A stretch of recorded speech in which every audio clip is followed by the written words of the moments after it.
Hello everyone! So I've been eagerly anticipating the Poxxus wave from Mythic Legions, and we finally got it in. We only ordered 4 characters from the line, well I guess 5 if you count the horse. We've got her, we've got the dragon dude, we've got the orc shaman, and Poxxus and his horse. And I will be taking a look at all of them. But I figured today we would start with this lady who has a name, and I'm sure I will pronounce it correctly. Thraice Wraithhailer. That is quite the name. It's a little hard to say, but maybe she likes that. She looks like she could be kind of difficult. So we've got pretty standard Mythic Legions packaging. She's a regular sized figure, so she doesn't get any kind of flashy box or anything. She looks very cool though. Evil, probably, from what I understand. I do like this kind of packaging because you can just slip the back out and then have access to the meaty insides. Alright, we've got her fresh out of the box. And my initial impression of her is that she's really small. I don't know why I think that, because she's pretty standard as far as female 4 horseman figures go. Here's Ziri for comparison. I don't know why she seems extra small to me. It might be that her head is a little bit big in comparison, and a lot of that is her hair. She's got a ton of hair. Absolutely stark white, so it's very captivating. You've got a lot of dark colors, and then your eyes just drawn up to her head. Blue lips because she's cold. If you're cold, she's cold. Bring her inside. But yeah, she looks awesome. I'm guessing there's not going to be much articulation in the head because of that hair. Not much of a problem for me because Thraice's job is just going to be standing on the shelf looking really awesome. Just insane work on that head and hair sculpt. She looks so good. We've got some soft goods down at the bottom. It's got a long skirt in the front and one that kind of loops around her waist. Underneath you see elven boots. And her thigh armor is kind of like a shiny bronze. I don't want to say gold because it's way too dark for gold, but it does have like gold speckles in it. It's a really pretty finish for something that's going to be hidden underneath these skirts. Unless you choose to swap her legs out and give them to someone else, which you can do, but she will get to keep her legs with me. The soft goods are also wired, so if you want to get her in some kind of dramatic pose, you can have her skirts billowing in the wind. The wire is very thin, so it's not going to hold up much of the fabric, but it will hold up some. Yep, not much articulation. I'm not pushing her too hard either, because these do tend to be a little finicky if you don't heat them up. And I haven't heated her up. I haven't felt the need to do so yet, but if she sticks anywhere, I will definitely make a run for the hot water. Oh yeah, her elbow is kind of sticking. Yep, she's definitely going to have to be heated up. Alright, we've applied some heat. It's usually a good rule of thumb to do that with Mythic Legions, Cosmic Legions, and pretty much any plastic toy that's got stuck joints or is not proving to be very mobile. Don't try to force the joints or anything, because that leads to a broken toy. It's pretty much your standard Mythic Legions articulation, and I know some people aren't a fan of that. It's a little bit limited. Got a little bit of upper torso movement. Now this is interesting though, this like cut right here, because at first I thought that was another cut for articulation, but no, it's just part of the sculpt. Right leg up. Can't get much outward movement. The knee is still pretty sticky even after heating it up. Of course you've got some movement on the foot, some up and down and some swivel. So yeah, pretty normal Mythic Legions articulation. Nothing to write home about.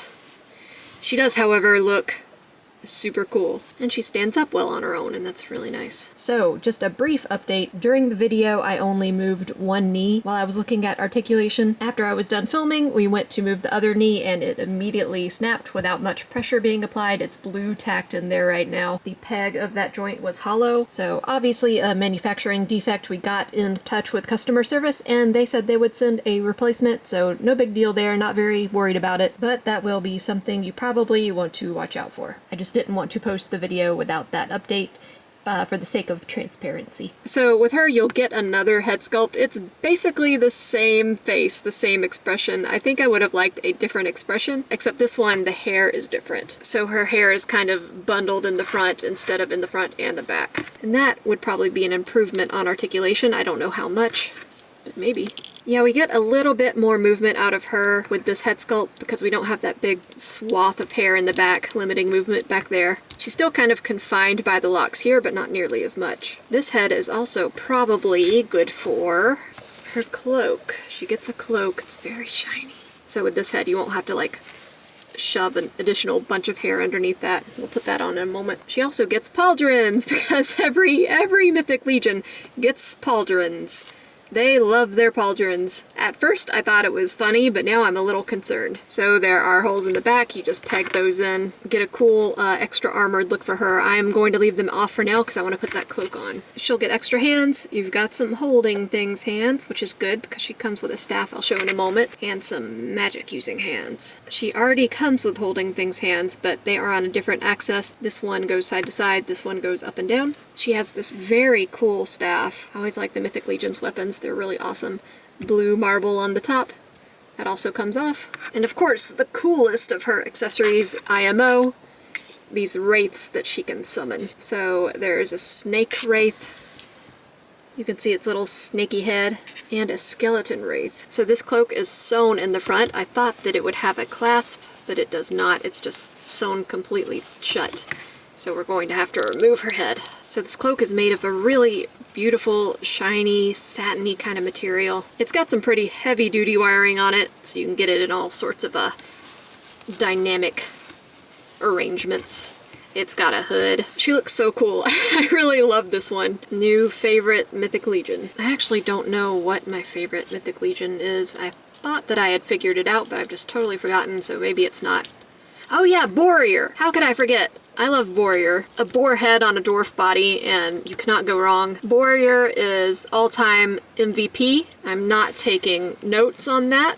My mind will not be changed. I love Warrior. Now these Wraith effects, I don't know for sure because I haven't tested it too hard, obviously, but they feel pretty brittle, like they could easily, the thinner pieces could easily snap off. So I don't really want to test that, so I'm being super careful. So I kind of had to adjust my camera a little bit to fit everything in the frame now that she's got this staff with the snake on top, but she looks so cool. I'm really pleased with this one. This is how she's going to live on my shelf. She looks awesome. Yeah, so once again, here's how she stacks up next to Ziri. Ziri is a Cosmic Legions figure, and also a good guy, so they wouldn't get along. Of course, in the world of toys, anything is possible. We've also got Agatha from WandaVision. So she runs significantly smaller than Thraice. We're just talking a different scale of toy, but she's a witch too. Patrick wanted me to include his recent acquisition, the Goblin Queen. Now I know nothing about this character or what makes her a Goblin Queen. She doesn't look like a goblin to me, but she's some kind of Marvel character, and even though I majored in comic books, I don't know who she is. She looks more like a vampire. Anyway, another witch, apparently, stacks up much better with Thraice. Agatha's just too small. Madeline is just right. Madeline is what people used to call me when I was little because they didn't understand that Madison was a name. I was one of the early Madisons. In the 90s, the name Madison wasn't very prolific, so people would just call me Madeline because they couldn't, like, process that my name was Madison. And so I got beef with that name. If your name is Madeline, I'm sorry. I don't have beef with you, just the name. So that is Thraice. Thraice? Anyway, she is super cool. I love her. You guys know I'm a huge fan of Four Horsemen, Mythic Legions, Cosmic Legions, and I'm just really appreciative of how they tend to do their female characters. They're hot, but they're not super sexualized. Of course, if you guys wanted to make a not hot female character, I'd be into her too. You get some pretty, like, gross looking dudes and monsters. And I think we deserve a gross-looking lady. What if they heard me say that and they modeled their next female character after me and said, here's the figure you've been looking for? That would hurt my feelings quite a bit. It would be really funny, though. Anyway, thank you so much for watching. Likes and subscribes are very much appreciated. Comments are more than welcome. I'll see you guys on the next one.